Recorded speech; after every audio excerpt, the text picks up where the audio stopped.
Assalamualaikum warahmatullahi wabarakatuh. Halo teman-teman, pada video kali ini kami akan menjelaskan mengenai inovasi sekolah dasar inklusif dan memaparkan video mengenai materi-materi terkait inovasi sekolah dasar inklusif tersebut. Nah, sebelumnya perkenalkan kami dari kelompok 9 kelas BC213. Halo teman-teman, pada video kali ini kami akan menjelaskan beberapa materi mengenai pendidikan inklusif. Di sini ada 5 materi yang akan kami jelaskan ke depannya. Ya, jadi materi yang pertama itu mengenai fenomena penyelenggaraan pendidikan inklusif. Kemudian yang kedua, perkembangan inklusif di Indonesia. Materi ketiga, perkembangan inklusif di luar negeri. Yang keempat, best practice penyelenggaraan pendidikan inklusif, dan yang kelima, target perkembangan inklusif. Itulah beberapa materi yang akan kami jelaskan ke depannya. Selamat menyaksikan.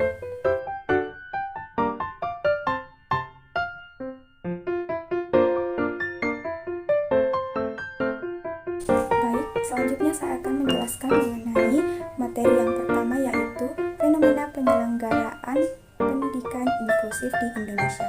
Sekolah inklusif merupakan salah satu bentuk pemerataan dan bentuk pendidikan tanpa khawatir, di mana anak berkebutuhan khusus dan anak-anak pada umumnya dapat memperoleh pendidikan yang sama. Pendidikan inklusif merupakan bentuk pelayanan pendidikan khusus yang mensyaratkan agar semua anak berkebutuhan khusus dapat menerima pendidikan yang setara di kelas biasa dengan teman-teman usianya.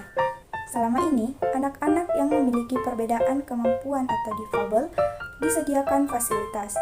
Pendidikan khusus disesuaikan dengan derajat dan jenis difabelnya yang disebut dengan sekolah luar biasa atau SLB. Secara tidak sadar, sistem pendidikan SLB telah membangun tembok eksklusifme bagi anak-anak yang berkebutuhan khusus. Penyelenggaraan sekolah inklusif bagi anak berkebutuhan khusus yang menciptakan lingkungan yang menyenangkan, ramah, dan dapat menumbuhkan rasa percaya diri siswa berkebutuhan khusus untuk mengenyang pendidikan dan layak sesuai dengan hak mereka.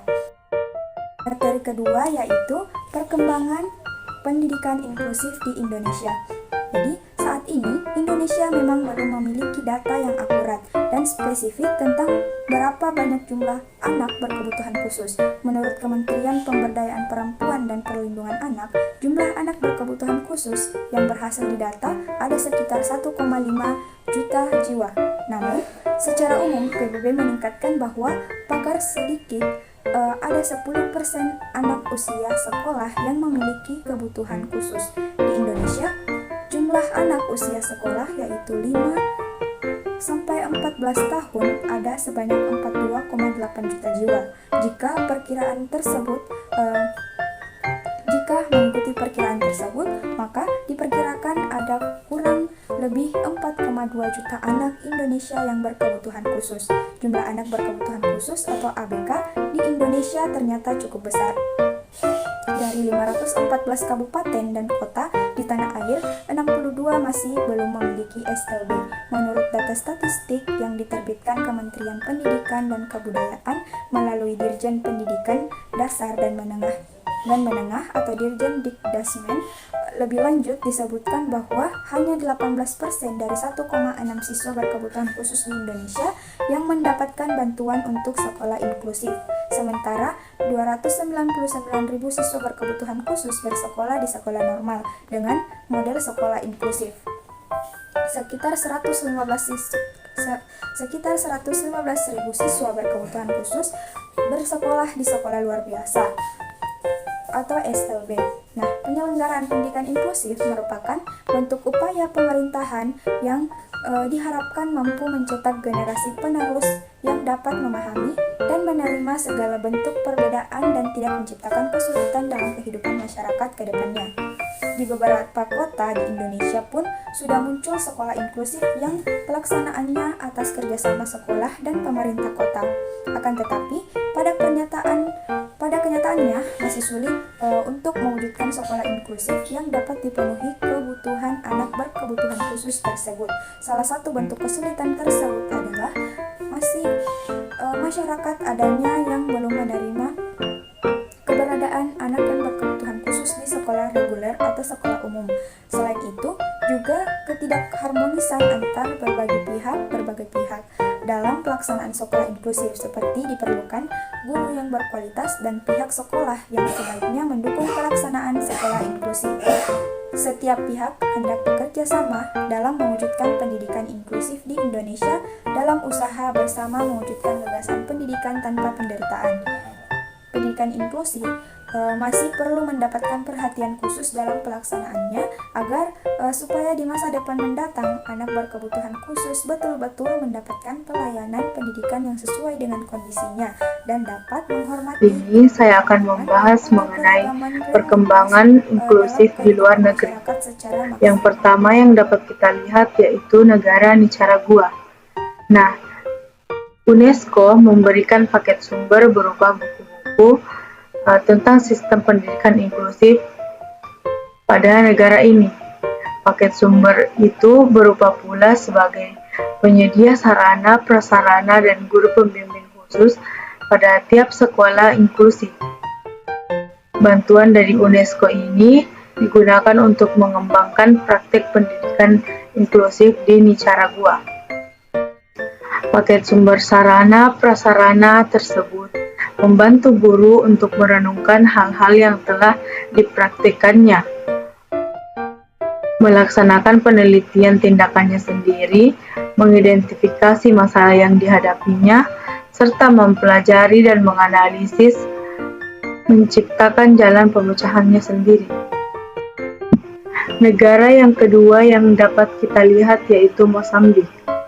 Sebuah kompetisi pendidikan inklusif diselenggarakan bagi guru-guru yang dapat menunjukkan bagaimana mereka mengidentifikasi anak yang mengalami gangguan kesulitan dalam belajar serta bagaimana mereka meresponnya. Guru yang memiliki laporan kasus terbaik diberi hadiah berupa sepeda, radio, dan buku tentang pendidikan inklusif. Guru-guru itu menyatakan bahwa mereka memerlukan lebih banyak pelatihan dan dukungan yang terus-menerus dari berbagai pihak, serta pentingnya untuk selalu berdiskusi dengan rekan-rekan sejawat serta rekan-rekan sejawat dari sekolah lain. Guru merupakan orang tua kedua dan mereka harus menerima semua jenis anak. Sejak ini, praktek pendidikan inklusif berlangsung di Mozambik. Selanjutnya, negara yang ketiga yaitu Lesotho. Lesotho pernah melakukan studi kelayakan program pendidikan inklusif. Studi ini menyimpulkan bahwa ada 19% anak yang sudah masuk sekolah dasar mengalami kesulitan dalam belajar. Oleh karena itu, program inklusif di Lesotho ini memfokuskan pada peningkatan kemampuan guru agar dapat merespon kebutuhan belajar setiap anak, termasuk menemukan cara agar kurikulum dapat diakses oleh mereka yang menyandang kecacatan. Yang terakhir yaitu di negara India. Di India Selatan, para aktivis penyandang cacat bekerja sama dalam masyarakat untuk mempromosikan inklusi sosial yang pada gilirannya meretas jalan menuju inklusi dalam pendidikan.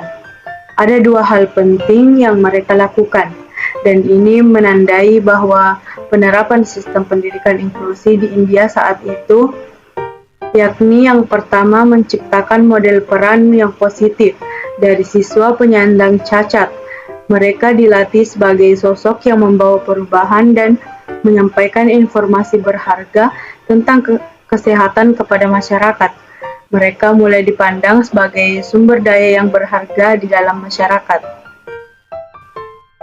Yang kedua yaitu mereka mendorong keluarga-keluarga untuk memberikan anaknya yang penyandang cacat untuk keluar rumah dan bermain bersama anak-anak lain di tempat bermain yang inklusif.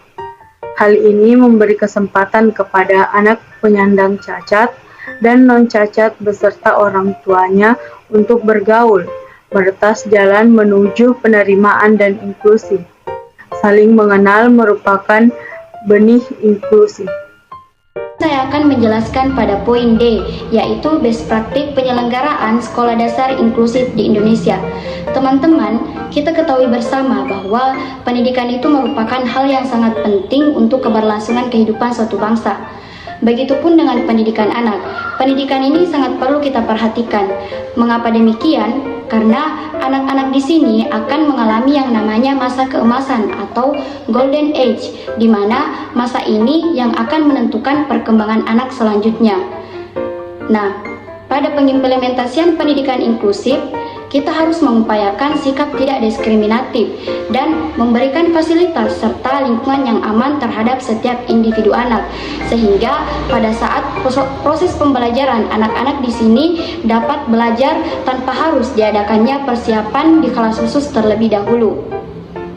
Nah, pendidikan inklusif ini dirancang sebagai salah satu strategi untuk membantu anak berkebutuhan khusus dalam memenuhi kebutuhan pendidikannya. Nah, untuk mencapai pendidikan inklusif itu sendiri, tentunya kita harus menyetarakan pendidikan bagi anak berkebutuhan khusus. Misalnya, kita membutuhkan hal-hal materi dan non-materi, seperti fasilitas dan dukungan dari seluruh pihak guna membantu teman-teman berkebutuhan khusus dalam menggapai mimpinya.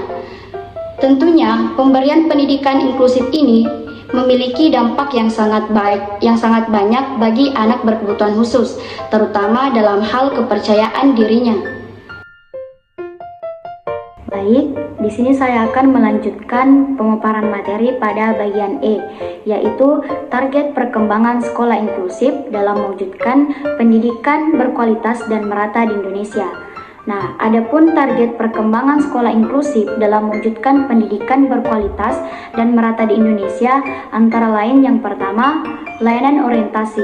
Nah, layanan orientasi ini adalah program yang memudahkan peserta didik agar dapat memahami dan beradaptasi dengan lingkungannya, terutama tempat tinggal, di mana mereka meningkatkan pengetahuan mereka. Nah, tentunya dalam layanan orientasi ini, kita memerlukan cara dan langkah-langkah yang dapat dipahami oleh seluruh peserta didik, terutama untuk anak berkebutuhan khusus. Kita membutuhkan media yang bisa diterima oleh anak berkebutuhan khusus tersebut. Kemudian yang kedua, layanan informasi. Nah, layanan informasi ini adalah program yang dikhususkan untuk memberikan informasi kepada anak berkebutuhan khusus. Nah, contohnya anak yang tunanetra. Anak tunanetra ini kita bisa memberikan mereka informasi melalui huruf braille. Huruf braille ini bisa menjadi media untuk menyampaikan informasi, baik itu informasi pribadi maupun sosial kepada anak yang berkebutuhan khusus tersebut.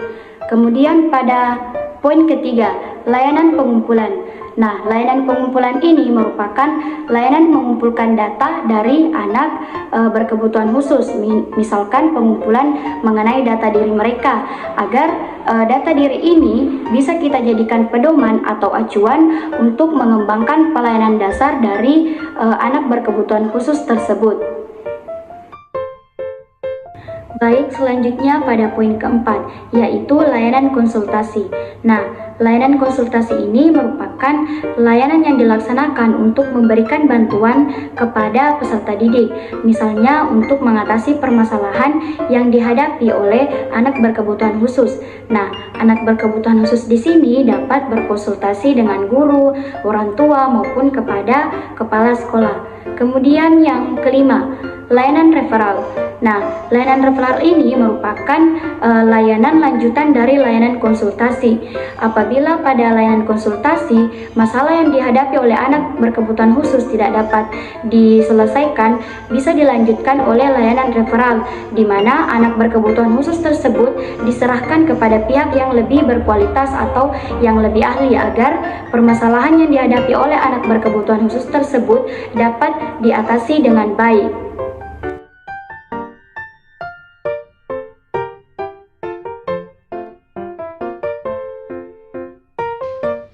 Nah, teman-teman, itulah tadi materi dari kelompok 9 mengenai inovasi sekolah dasar inklusif. Semoga apa yang kami sampaikan dapat bermanfaat dan dipahami oleh teman-teman. Apabila ada kekurangan dalam video ini, kami memohon maaf yang sebesar-besarnya. Wabillahi taufiq wal hidayah. Wassalamualaikum warahmatullahi wabarakatuh.